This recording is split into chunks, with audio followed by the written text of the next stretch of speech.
happening to the people, man? This is Chris Lockett, Mouthpiece Society Zone. You tuned in to Thizzler on the Roof. Hit the subscribe button below.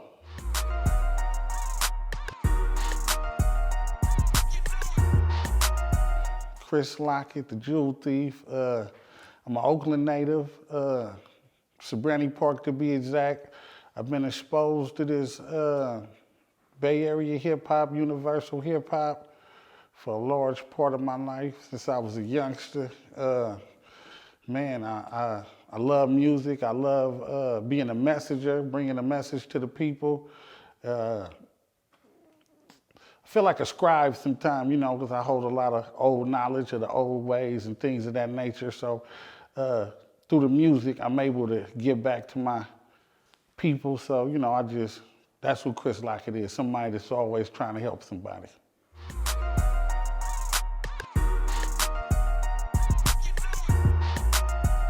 Man, growing up in SOBRANTE Park, it was beautiful. It was beautiful. It was like, you know, growing up in an African tribe, all predominantly black neighborhood. We had like about 1 or 2 white families that stuck it out with us.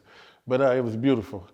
And, you know, just by way of experience, we've seen a lot of things. You know, our neighborhood is considered $1 million spot, and it meant every word of that. Like, we've seen a lot of money early, as a young age, enough money to make you like F school. Soon as you thought you was old enough to count, good enough, school was irrelevant. That's the kind of money we had around the neighborhood coming up young, and with the fast money and the fast life that a lot of me and my friends chose, you know, you ran into the harsh realities of the system and the harsh realities of jealousy, of envy, and, you know, all the things that make a good movie. You know, we kind of was living that.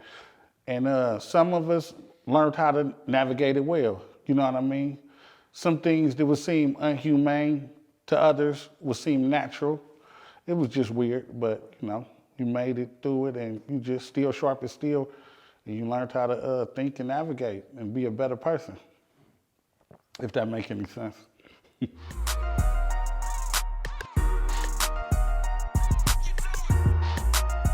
Oh man, V White, that's Cuzzo, so I've always been watching V White, and I always wanted to be involved with the music stuff, but I had a problem with maintaining my freedom.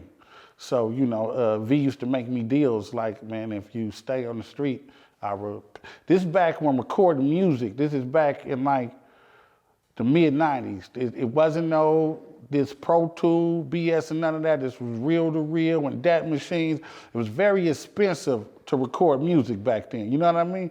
So V was like, man, you stay out of trouble and you can record. And they'll be doing a whole album at the Old School Grill, and he wanted me there every day. And he had me rapping to all the beats and stuff, because, you know, I really lived it that life and I was accustomed to it. But he saw I had a passion for rap. So every time I was on the street, it felt like that was his job. He just grabbed me, boom, come on, we going to the studio. That was his way of keeping his little cousin out of trouble.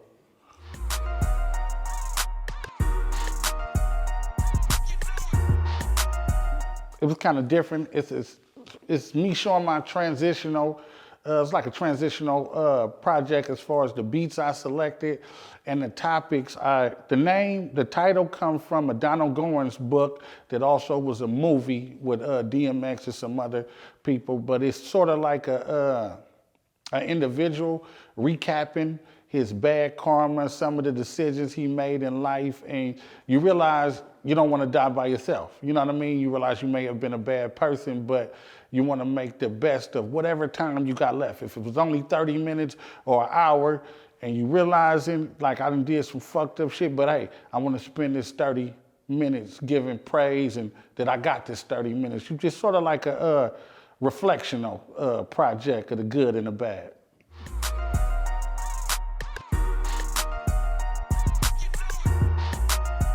Man, like, I never personally knew Nipsey, but my brother sitting over there, he put me on Nipsey around Crenshaw album, and I knew it was something different. with Nipsey, because me personally, I grew up in the system. So I've been to YA, I've been to prison, and I've been around some of Nipsey's homeboys from the hood, and I know how serious they take their culture and that hood shit. And Nipsey was similar to like a prophet, and he represented them very well. I try to represent this Oakland culture and SOBRANTE in the same sense of just telling the truth, man. You know what I mean? You want to go wild out there, man, they're going to bust your head, man. You know what I mean? But the best thing to be is quiet, unseen, take care of your family, love your people, love everybody, man. You know what I mean? Bring good energy to the table. It don't matter if you a gangster. It don't matter if you if somebody shot you, you can't walk around with chips on your shoulders. I can't blame every white person I seen because I grew up in the system and I ran across a bunch of fucked up, dirty cops, but I don't represent y'all. You dig what I'm saying? So Nipsey he was so real, he felt like one of my homeboys. Like if I was from down there, I would have wanted to be from Nipsey Hood. That the kind of aura he brought to the table, like, nigga, I follow you. You know what I mean? And I'm not a follower. So if I say something like that about you, that mean a lot. You know what I mean?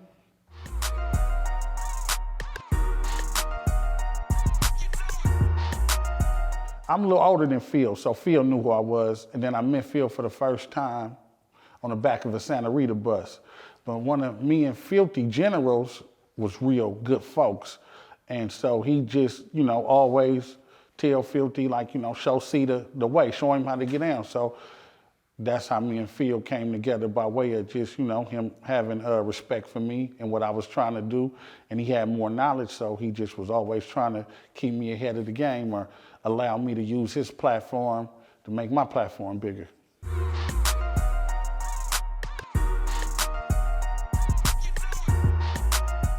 Mouthpiece Society is a label that me, my brother, and a few of my other partners, we created, but I was going through the stages of still being real caught up in the system. So I came home with an idea, I brought it to my brother, and they kind of used it as a mechanism to keep me out of trouble. And then it just started growing, you know, from me to Danny from SOBRANTE, the Whip Gang, the Vic Visa, the Fat Kevins, it started growing, G-Lean. A lot of different people got involved. V White and G Stack. Well, for sure, V White, you can always consider him like an honorary member, or Big Zeke, or Two-Face. But it just was a situation where we very good at making music, and the music represent the struggle we come from, and we just trying to get into the market and all the other stuff. But we got a clothing, and we're working on a film right now. I don't want to expose too much, but we you know, Mouthpiece Society is a brand that we trying to make a household brand, you know what I mean?